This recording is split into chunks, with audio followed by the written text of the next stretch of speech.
my friend, are you a small business owner that loves God, family, country, and capitalism? If so, you're in the right place. This is a War Plan Briefing. My name is Joshua Latimer.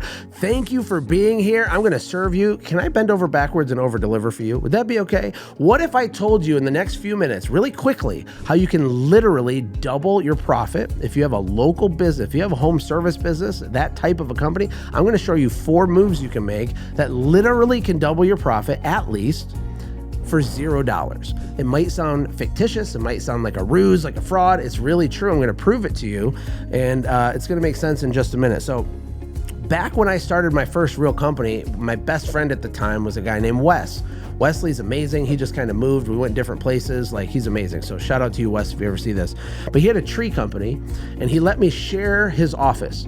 Now, when I say he let me share his office, what it really means is he had a closet, and he let me put a desk with a laptop in his closet, but it wasn't even big enough just for him. So we were both in this tiny closet, and Wesley literally worked 7 days a week, 16 hours a day. It sounds impossible. It's not. I watched him do it for a couple of years. I was trying to get my business off the ground, and Wesley would be sleeping in the closet every day, basically. And he had a wife and kids. It was insane. And pretty quick in his business, he got up to about $500,000 a year in revenue, which in the tree business isn't that much because the equipment is so expensive and the ticket price is expensive. But I remember asking Wesley one day, I'm like, how much are you actually keeping from all this? How much money are you really making? And he didn't know. He was just such it's called a hedonic rut, but his brain was just trained to like work, go fast, work. And he was like Groundhog's Day. A couple years went by, and so we sat down and we figured it out. And here's the bottom line. He was making about $45,000 a year. And when we reverse engineered how many hours he worked to get the $45,000 a year, it was like the equivalent of $4 or $5 an hour. Okay. And I remember I wrote a note and I stuck it on his computer and I said, is this worth it for $5 an hour? ? Because I was watching him thinking, God, I don't want that. And another way to think about this is to remember that revenue is for vanity and profit is for sanity. Would you rather have a business where you make $100,000 for yourself as your paycheck, okay, per year, and you work 1 hour a week and you have 3 customers? Okay. Would you rather have that, or would you rather make $150,000 a year in income, but you have 30 customers and you work 45 hours a week? You know, most people would choose scenario A. And it's not because they don't want more money. It's because the human brain automatically knows it's a better deal to get the big reward with less effort. That's what I want for you. So when I talk about increasing your profits, it's really important, especially if your company is really small, because if your margins, if your profit is not big enough right now, you can't scale to get big. And it's not because of the reasons you think. It's not because you won't have enough money to buy the next truck, although that's part of it. It's because the future business that you are running right now has unrealized costs that you're not paying for yet. And if you're running out of your home, or you have some storage units, or you just have a small kind of junky closet that you're running your business out of, the $2 or $3 or $5 million version of your company right now, it's going to have like HR expenses and legal expenses, more sophisticated types of insurances and umbrella policies and all kinds of stuff. You're going to have other perks for your employees. Maybe there's a cell phone reimbursement. Maybe you pay for a gym membership. You're going to turn into a real company at some point. That's what I want for you. And so your profit, especially when you're small, needs to be enormous so that you can absorb those future expenses. And the ironic part of all of this is that truly it's harder to run a company doing, $500,000 or less. It's like way harder to run those smaller companies than it is to run really big companies. It's not even close. It actually gets easier as you scale. There's different types of pressures and challenges, yes, but it's actually easier. So anyway, the first thing you're going to want to do is understand frequency. So depending on what type of service you have, what kind of business you have, this applies to almost all businesses, but not literally all of them. Frequency is something that people don't think about. It's a big deal. My mom is over here. She was watching me on Facebook Live because I'm doing it on Facebook Live. She was a hairdresser for years, a cosmetologist. So shout out to all my cosmetologist people. I grew up in a hair salon surrounded by women. And I remember years ago when I was starting to read Rich Dad, Poor Dad and stuff, try to figure out how do you make more money, Mom? How do we do this? How do we do that? And one of her systems had to do with frequency. So when she's done doing $200, $300 worth of color and hair stuff for this client, their next appointment was scheduled before they left the building, right?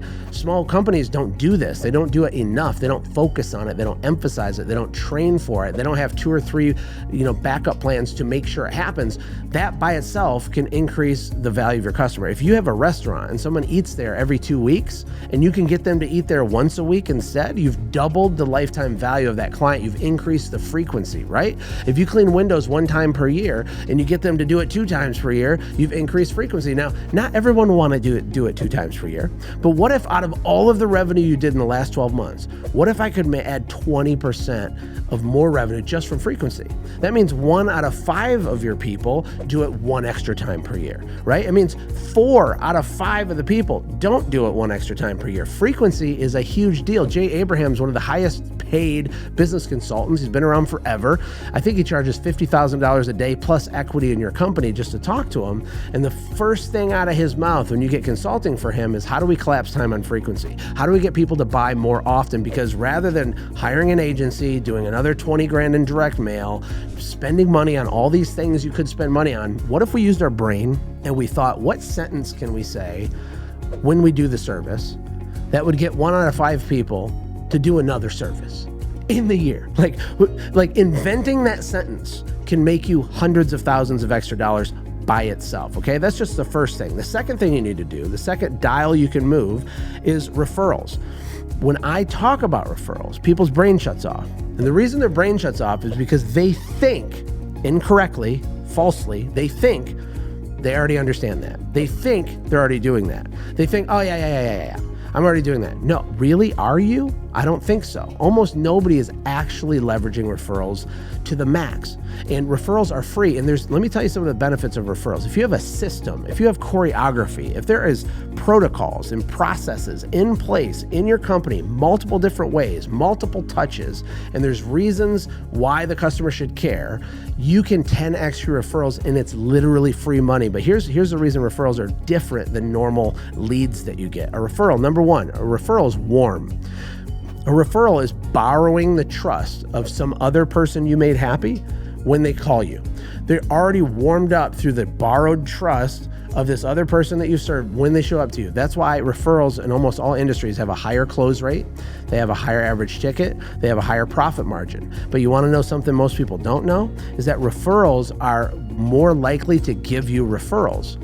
I heard a quote one time. It says, how you get them is how you got to keep them. And this was about like girls in high school dressing promiscuously. It's like, don't do that. It's a bad idea, because how you get them, how you attract the boy is how you got to keep the boy. Like, you want to get them because of your honor and because of your brain and because of your personality, and not just because of your miniskirt, right? When it comes to business, how you get them is how you're going to keep them. Well, referrals, if they come to you as a referral, they're more likely to bring you more referrals, because that's the frame they came in through. It's easier. I call it referral inception. You ever see the movie Inception? It's like referrals have babies. You get 100 referrals, higher close rate, higher average ticket, higher profit, easier to cross-sell, easier to upsell, probably easier to get them to do more frequency, because anyway. But then those 100 referrals turn into 62 additional referrals. Now it's like a multi-level marketing thing. Like your business can become a pyramid scheme, right? You get 100 referrals at the top that turns into 86 more that turn into, that's the point. So referrals. So if you collapse time with frequency and you 10x your referrals just by using your brain, we haven't spent any money here, people, okay? We haven't spent $1 yet. We're only using creative thinking. And if you need to rent a Best Western for 48 hours to go think through these thoughts, it will pay dividends for you for years. The third thing has to do with average ticket. So your average order value, your average ticket. How many brand new dollars does a brand new shiny customer give you on average? If you did $1 million and you had 1,000 service appointments last year, that means each appointment was worth $1,000 to you, because 1,000 appointments times $1,000 equals $1 million in revenue. You need to figure out what your average ticket is. Then we need to use our brain. It's very easy. I'm going to tell you how right now to increase the average ticket. How do we do it? There's lots of ways to do it. I'll just give you a couple ideas. Number one, we're going to make sure we're always selling packages and bundles of services rather than a la carte services. Now, the service industry in general has done a way better job of this the last 5 years. 10 years ago, almost no one was doing it. Now most people are doing it. If you're not doing it, you must hate money. Do not sell carpet cleaning, yes or no. Do you want to buy my carpet cleaning, yes or no? Don't do that. Say we have 3 packages for carpet cleaning: good, better, best, gold, silver, platinum, whatever. Or I guess it'd be silver, gold, platinum, or I don't know. It doesn't matter. The point is, have packages that automatically will raise your average ticket. The other thing you want to do is create a higher ticket package. You need to have a high ticket offer for your stuff. If you're a carpet cleaner and you get $300 every time you clean carpets, we need to have like an $800 package that exists, that is presented to your customers. And there's a couple reasons why you want to do that every single time you sell. Number one, it's going to anchor them to a higher price, and it makes your $300 normal price seem like a really cool, good deal, right? Number one. The second reason you want to do it is some people actually buy it, and that average goes up for your average ticket across the board, right? So every time you're doing a sale, every time you're doing this, you're thinking, how do I increase the frequency? How do I get more referrals out of this person? And how do I take my $1,000 average order value and get it to $1,200? Because what you're doing is you're literally creating money with your brain. That's what you're doing when you do this, when you think like this. Most people are so busy living in Groundhog's Day that they literally, like my friend Wes, right? He was just doing the same thing over and over. They literally can't see that there's money all around them. So open your eyes, it's right there. And then last but certainly not least is to manipulate your pricing. If you have a local business, I recommend a lot of people use supply and demand pricing. What that means is that your prices change. They go up and they go down with the demand curve. You don't make the same amount of money every month for most home service businesses. You probably have a revenue curve where it's like, here's the winter, we're all poor. Oh my God, I'm rich. And then it goes down, and then it goes up in the fall, and then you're poor again, right? And so the money's coming in at different times in different amounts.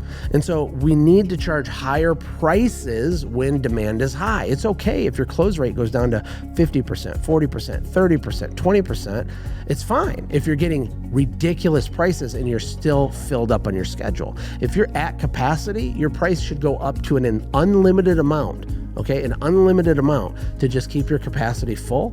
And then when the phone stops ringing and you're not as busy, we go back to all these people that we priced really high that said no, and we discount it and say, hey, our schedule opened up, we can get in there, it's this much off, it's this much off. That's the way that you do that. Most people do everything backwards. Small companies, they spend money on marketing when no one wants to buy.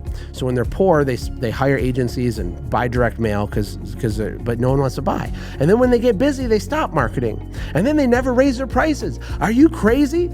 I actually have a full training where I break down this formula. It's called F.R.A.P, frequency, referrals, average ticket, and pricing. You can watch it. It's free.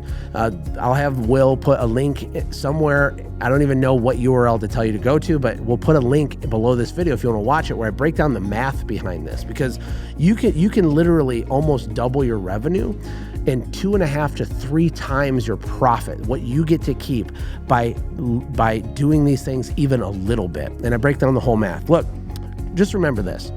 You're always going to make more money with your brain than you ever will with your back. And so if you're stuck, if you're struggling, if you want a bigger result, don't automatically assume that the answer to that is more pain and suffering and labor from you. It's probably not. We need less labor from you and more thinking from you. And it's not that you're not capable of thinking, you are, but you're overworked, underpaid, you're stressed out, you have so much responsibility, and I totally get it because it's really hard. But if we can get you up to $1 million plus, things get so much easier, and you're going to get there a lot faster if you understand how to think asymmetrically. I hope this is valuable to you and your head didn't explode, or if it did explode, it was in a good way. Let me know your thoughts. Type comments. Let me know where you're from. Like, subscribe, share this with someone. Share this with your friend who's lovable but totally broke and needs help. We got to help that boy, right? Maybe this video can help them. I'm here to serve you. What videos do you want me to make in the future? Type in the comment. I will read it. I'll reply back to it. And until next time, see you in the next video.